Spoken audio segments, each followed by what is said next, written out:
অতুল বৰা ডাঙৰীয়া অতুলক চিনি থওক।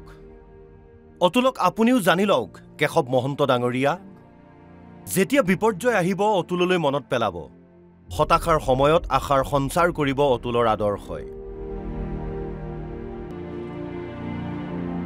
চামগুৰিৰ এজন বিশেষ ব্যক্তি, এক বিশেষ সংকল্প ৰাখি বিগত ২৪ বছৰে এই ব্যক্তিগৰাকীয়ে পৰিধান কৰা নাছিল জোতা চেণ্ডেল।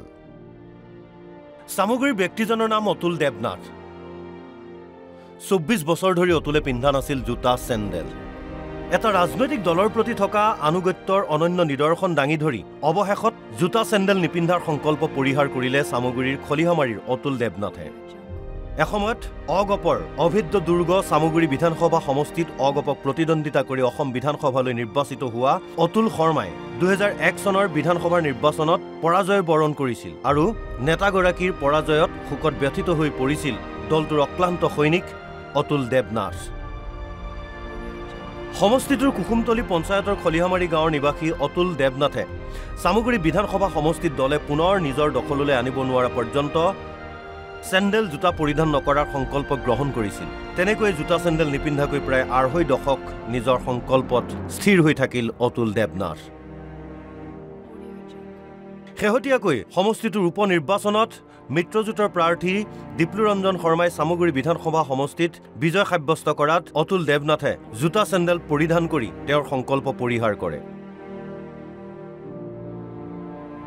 অসম গণ পৰিষদৰ কলিয়াবৰ বিধানসভা সমষ্টি সমিতিৰ কাৰ্যালয়ত দলীয় কৰ্মীসকলৰ উপস্থিতিত দেৱনাথে সুদীৰ্ঘ ২৪ বছৰৰ পাছত জোতা চেণ্ডেল পৰিধান কৰাৰ বিশেষ মুহূৰ্তৰ সাক্ষী হৈ আনন্দ অনুভৱ কৰে অগপৰ কাৰ্যকৰী সভাপতি তথা মন্ত্ৰী কেশৱ মহন্তই। তেওঁৰ এই দৃঢ় সংকল্প আৰু ত্যাগ তথা দলৰ প্ৰতি থকা আনুগত্যৰ নিদৰ্শন বৰ্তমানৰ ৰাজনৈতিক দলৰ কৰ্মীসকলক উৎসাহিত কৰি তুলিছে। মই ২০০১ চনৰ পৰা প্ৰতিজ্ঞা কৰিছোঁ যে এতিয়ালৈকে চামগুৰি সমষ্টিত আমাৰ যিকোনো মিত্ৰজোঁটৰ পাৰ্টি নেজিকে তেতিয়াই মই প্ৰতিজ্ঞা কৰিছোঁ।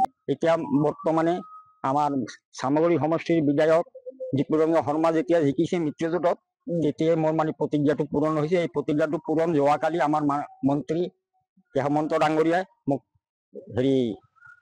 প্ৰতিজ্ঞাটো পূৰণ কৰালে।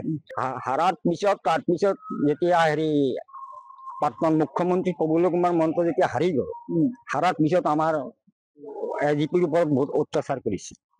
অত্যাচাৰ কৰাৰ পিছত আমি চামগুৰি থানাত কেছটো আমাৰ কেছটো লোৱা নাই। সেইটোৱে কাৰণ আছিল।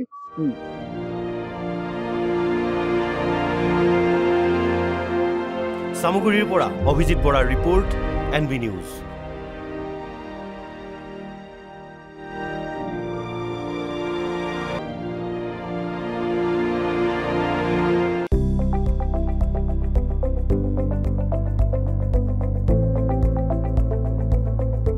NB নিউজ, সহজ সৰল ভাষাত নৱভাৰতৰ কথা।